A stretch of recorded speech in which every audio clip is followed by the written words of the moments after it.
बिस्मिल्लाहिर्रहमानिर्रहीम। अस्सलाम वालेकुम। क्या हाल है आप सब लोगों के? जी जनाब, आज की वीडियो जो मैंने स्टार्ट की है ये एक्चुअली दिन है, जुम्मे का दिन है, ज़ोहर का टाइम है और इस वक्त जो है मस्जिद में खुतबा हो रहा है। आपको आवाज़ भी आ रही होगी। और ये जो है मैं आई भी हूँ अम्मी के घर। एक्चुअली ये अम्मी के घर में आज आई थी क्योंकि वीकेंड था। काफ़ी दिनों से मैं प्लान कर रही थी जाने के लिए क्योंकि काफ़ी दिन से मैं नहीं गई थी अम्मी के घर। तो आज जो है वजह ये थी कि जाफ़ी के पेपर भी हो रहे थे, तो अब अल्हम्दुलिल्लाह पेपर भी ख़त्म हो चुके हैं और फिर वीकेंड भी था। मैंने कहा चलो ये मौका हाथ से न जाने दो, अम्मी के घर चल लेते हैं। तो आज फ्राइडे है, तो ये फ्राइडे का व्लॉग मैं आप लोग के साथ शेयर कर रही हूँ। अच्छा, मेरे पास ये जो मैं आप लोग के साथ बुक शेयर कर रही हूँ, ये मेरे पास एक बुक है, रमज़ान मुबारक की ख़ास बुक है। इसमें यह है कि हर रोज़े के जो मतलब पहला रोज़ा, दूसरा रोज़ा, हर रोज़े के हिसाब से इसमें जो है आयत दी हुई है जो हमें पढ़नी होती है ना, कि पहले रोज़े में नमाज फ़जर के बाद कौन सी पढ़नी है, नमाज ज़ोहर के बाद कौन सी पढ़नी है, मतलब पाँचों वक्त की नमाज़ों के बाद जो जो आयत पढ़नी होती है ना हर रोज़े के हिसाब से, वो दी हुई होती है। तो ये मुझे बहुत अच्छी बुक लगती है और मेरी कोशिश होती है कि मैं इसके हिसाब से पढूं और जो है अल्लाह की इबादत करूं। तो अब ये जो है टाइम मैं आप लोग के साथ शेयर कर रही हूँ। ये इफ्तार के टाइम, इफ्तार से थोड़ी देर पहले का है, थोड़ी देर भी नहीं बल्कि कुछ घंटे पहले का है। तकरीबन इस वक्त 4 बज रहे थे और हम लोगों ने ब्लैक चने चढ़ाने थे आज ना। तो ब्लैक चने जिस तरीके से हम बनाते हैं वो ये है कि मैं जो है ब्लैक चने में थोड़ा पानी डाल के और इसमें जो है प्याज स्लाइस करके, टमाटर, जिंजर गार्लिक पेस्ट, ऑयल थोड़ा सा और नमक और रेड चिल्ली पाउडर, हल्दी पाउडर, धनिया पाउडर सब डाल के इसको कुकर में जो है डाल के चढ़ा देती हूँ। फिर जब चने अच्छे से गल जाते हैं ना तो लास्ट में इसको अच्छे से भून लेती हूँ और फिर इमली का पल्प थोड़ा सा ऐड कर लेती हूँ और बहुत टेस्टी बन जाते हैं इस तरीके से। और यहाँ जो है पकोड़े वगैरह भी बनाने थे। पकोड़ों के लिए आलू को स्लाइस की फॉर्म में कट कर रही हूँ। ये असल में मैंने 2 आलू छील लिए थे, लेकिन मुझे ज़रा बड़े आलू थे और एक आलू से इतने ज़्यादा स्लाइसेस बन गए थे, इसलिए मैंने फिर दूसरे को रख दिया था। दूसरा यूज़ नहीं किया था, वो फिर नेक्स्ट डे के लिए यूज़ किया था। आप लोग बताइए आप लोग के रमज़ान मुबारक के रोज़े कैसे गुजर रहे हैं। और आजकल मौसम बस नॉर्मल ही है, इतना ज़्यादा मतलब गर्म भी है दिन में, ज़ाहिर है ऑब्वियसली गर्मी तो होती है गर्मी के मौसम में, लेकिन फिर भी इतना है कि इंसान बर्दाश्त कर सकता है। और अल्हम्दुलिल्लाह रोज़े अच्छे गुजर रहे हैं और मेरी बस दुआ यही है कि अल्लाह ताला हम तमाम लोगों के रोज़े इसी तरह खैर खैरियत से गुजार दे और हम लोग जो इबादत कर रहे हैं इस रमज़ान मुबारक के महीने में वो अल्लाह ताला अपनी बारगाह में हम सब की इबादत कबूल फरमाए। आमीन सुम्मा आमीन। तो यहाँ मैं बेसन लिया है मैंने जार में कर, मतलब अम्मी के घर का व्लॉग है तो मैं ज़ाहिर काम कर रही थी, अम्मी की हेल्प करवा रही थी, तो इसलिए मैं कह रही हूँ मैंने लिया है। तो यहाँ जो है मैंने बेसन लिया है और इसको मैं अच्छे से मिक्स कर लूँगी। अच्छा, मैंने मोस्टली लोगों को देखा है कि वो ड्राई जो पाउडर फॉर्म होता है बेसन का उसी में तमाम स्पाइसेस ऐड कर लेते हैं, फिर इसको अच्छे से मिक्स करते हैं, मतलब घोल लेते हैं। लेकिन मैं जो है पहले इसको अच्छे से घोल लेती हूँ बेसन को, इसका लिक्विड यानी पेस्ट की फॉर्म में। फिर उसके बाद जो स्पाइसेस ऐड करना होता है, red chilli powder, coriander powder, salt और जो है ये सब जो है फिर मैं बाद में ऐड करती हूँ। मेरा अपना ये तरीक़ा है। और जो है पीछे आप देख रहे हैं रोल भी जो है डीफ्रोस्ट होने के लिए रखे हुए हैं। ये ऑलरेडी हम लोग ने बना के रखे हुए थे, मतलब मैं अपनी भी बात कर रही हूँ और अम्मी लोग ने भी बना के रखे हुए थे, रमज़ान से पहले ही बना के रख लिए थे और उसको डीफ्रोस्ट होने के लिए रखा हुआ है। बस आजकल तो यहाँ पाकिस्तान में क्या होता है कि रमज़ान मुबारक का मंथ जैसे ही शुरू होता है तो यहाँ पे इतनी ज़्यादा महंगाई हो जाती है, चाहे वो फ्रूट्स हों चाहे वेजिटेबल्स हों, क्योंकि जब मार्केट जाता है ना इंसान कोई चीज़ लेने तो उनकी कीमतें जो है आसमानों से बातें कर रही होती हैं। और फल फ्रूट्स इतने ज़्यादा महंगे हो चुके हैं, सब्जियों में आलू प्याज मिर्चें इतनी महंगी हो गई हैं कि ना इंसान लेते हुए भी सोचता है। लेकिन अल्लाह ताला का शुक्र है कि हम लोग फिर भी जो है अल्लाह ताला की हर नेमत जो है उससे मतलब उसको एंजॉय करते हैं और उसको यूज़ करते हैं। लेकिन बेचारे जो गरीब हैं जिनके पास इतने वसाइल नहीं हैं तो जो है उनके लिए बहुत ज़्यादा प्रॉब्लम होती है। तो हमें चाहिए कि उनका ख्याल रखें, अपने साथ साथ हम अपने इर्द गिर्द में भी लोगों का ख्याल रखें और जो मुस्तहिक़ हैं उनको भी जो है देते रहें। तो इस बात का ख़ास तौर पर ख़याल रखना चाहिए। और रमज़ान मुबारक में तो आप लोग को पता है ज़कात निकलती है, हमें चाहिए कि जो है ज़कात उन लोगों को देने की कोशिश करें जो इसके स्पेशली मुस्तहिक़ हैं और जो मतलब ज़कात लेने के मुस्तहिक़ हैं, जो हेल्प जिनको नीड है हेल्प की उनकी हेल्प करें।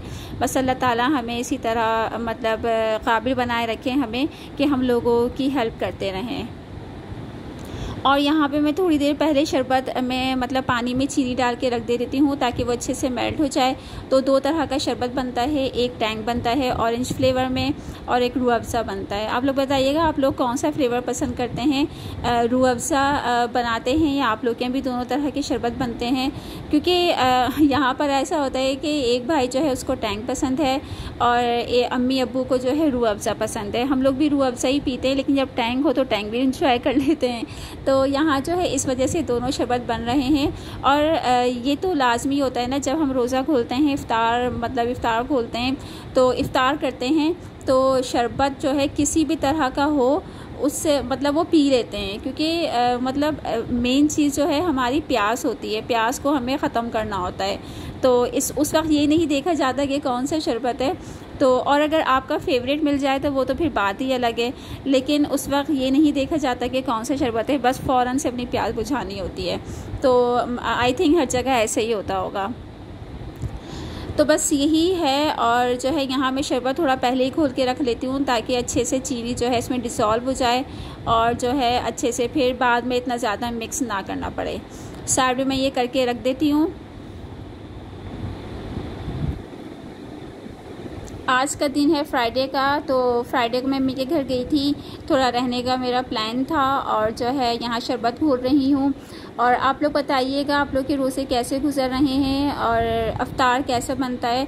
आजकल तो बस ऐसा हो गया है कि मतलब रोज़े में जब इंसान से होता है ना, इंसान जब रोज़े से होता है तो उसका दिल चाहता है ये भी बना ले वो भी बना ले, एक हवस होने लगती है कि पकोड़े भी फ्राई कर लो, आलू के भी, प्याज के भी और रोल भी, समोसे भी, मतलब जो समझ आता है वो सब कर लो। लेकिन जैसे ही हम रोज़ा खोलते हैं तो बस शरबत पीने के बाद बहुत ज़्यादा पेट भर जाता है, कुछ भी खाने की हिम्मत नहीं होती। तो अब मेरी मोस्टली यही कोशिश होती है कि इस तरीके से इफ्तार बनाऊं कि बस वो ख़त्म ही हो जाए, बचे नहीं, क्योंकि बचने से ना वेस्ट ही होता है। क्योंकि आजकल आप लोग को पता ही है कि फ़कीर वगैरह भी इतने लेते नहीं हैं, उनको भी बहुत से लोग देते ही हैं, तो इसलिए उनको भी इतना नीड नहीं होती इन चीज़ों की ना। तो उनकी भी यही कोशिश होती है कि अगर हमें हेल्प करना है तो पैसे वगैरह हम दे दें ताकि उससे वो अपनी ज़रूरत पूरी कर लें।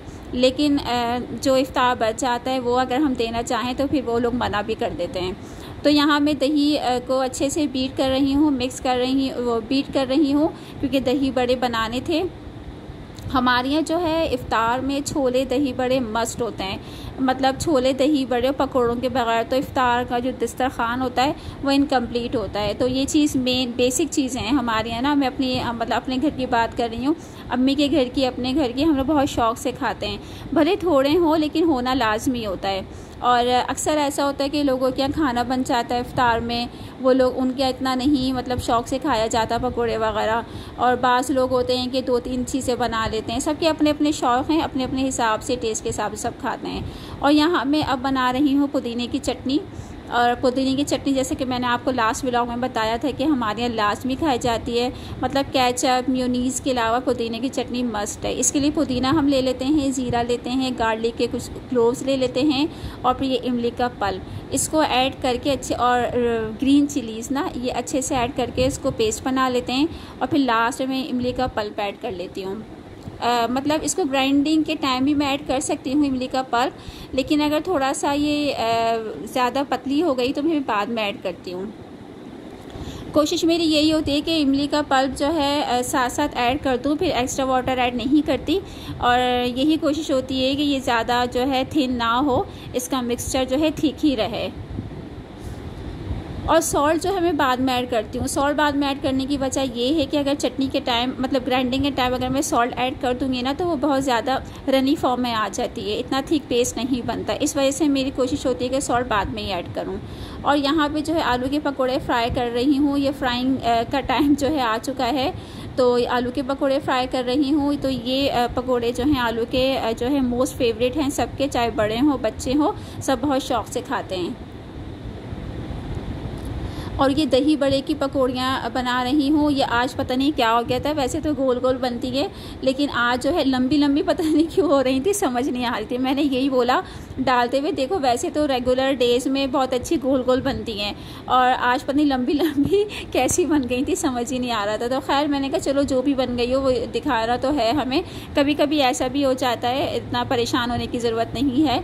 और बस इसको अच्छे से फ्राई कर रही थी, जैसे गोल्डन कलर आया इसको मैंने दही में ऐड कर दिया, ऊपर से चाट मसाला स्प्रिंकल कर दिया। सॉल्ट तो ऑलरेडी ऐड किया ही हुआ था मैंने इसमें ना।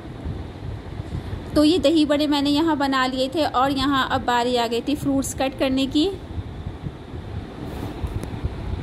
तो बस मैं आप लोग को यही बता रही थी, इसी बात का मैं जिक्र कर रही थी कि फ़्रूट्स लेने जाओ तो इतने ज़्यादा महंगे हो गए हैं फ्रूट्स, और उनसे अगर थोड़ा कम भी करवाने की कोशिश करो तो वो लोग बिल्कुल भी नहीं करते। मतलब उनका दिमाग ना आसमानों से बातें कर रहा होता है। और गर्मी, और ऊपर से ये गर्मी में तो अगर मतलब थोड़ा कम भी कराने की कोशिश करो तो वो बोलते हैं जहाँ से आपको कम मिल रहा है आप लोग वहीं जाके ले लें, मतलब इस तरीके से वो बोलते हैं। हम कहते हैं भाई थोड़ा कम कर लो, थोड़ा ख्याल कर लो। और जगहों पर देखो इस मतलब इस्लामी महीने में तो मतलब लोगों को रिलीफ देते हैं, उनका ख्याल करते हैं। वो बोलते हैं कि आपको जहाँ से रिलीफ मिल रहा है वहाँ जाके ले लो, लेकिन हमें जितने में सेल करना है हम उतनी ही प्राइस में करेंगे। तो खैर लेकिन मैंने कहीं ऐसा भी देखा है कि रात के वक्त जाओ मार्केट वगैरह तो वहाँ फ्रूट्स काफ़ी ज़्यादा कम हुए होते हैं। मतलब जिन रेट्स में आपको दिन के टाइम मिल रहे होता है ना, उससे कम से कम एटलीस्ट हाफ रेट में तो मिल ही रहे होते हैं रात में ना। मैंने ये नोटिस किया है, और मैंने 1-2 ब्लॉगर से भी ये बात सुनी है, फिर मुझे और कंफर्म हुआ। तो बस ये जो है रमज़ान में खरबूजा जो है बहुत ही ज़बरदस्त सा लगता है। रोज़े में खरबूजे को मैं स्लाइसेस की फॉर्म में कट करके इसको क्यूब्स की फॉर्म में कट कर लूँगी। और बाज़ लोग क्या करते हैं खरबूजे को बारीक बारीक सी जो है कटिंग करके उसको शुगर सिरप में ऐड कर लेते हैं, और फिर स्पून की हेल्प से उसको जो है खाते हैं। ये भी तरीका होता है, और लेकिन मैं जो है हम लोग जो करते हैं हम लोग इस तरीके से करते हैं जिस तरीके से आप देख रहे हैं। साइड में एक और जो आपको नज़र आ रहा है फ्रूट, आई थिंक इसको सरदा या गर्मा कहते हैं। ये अंदर से ना ऑरेंज या रेड सा निकलता है।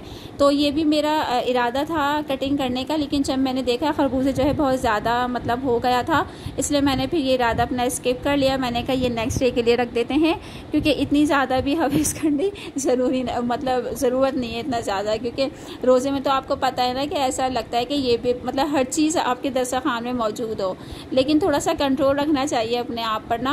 और क्योंकि जब इंसान नहीं खाया हुआ होता है या प्यासा होता है उस वक्त तो होता है, लेकिन जहाँ इफ्तार रोज़ा खोलता है तो हर तरह की भूख प्यास सब कुछ मिट जाती है देखकर।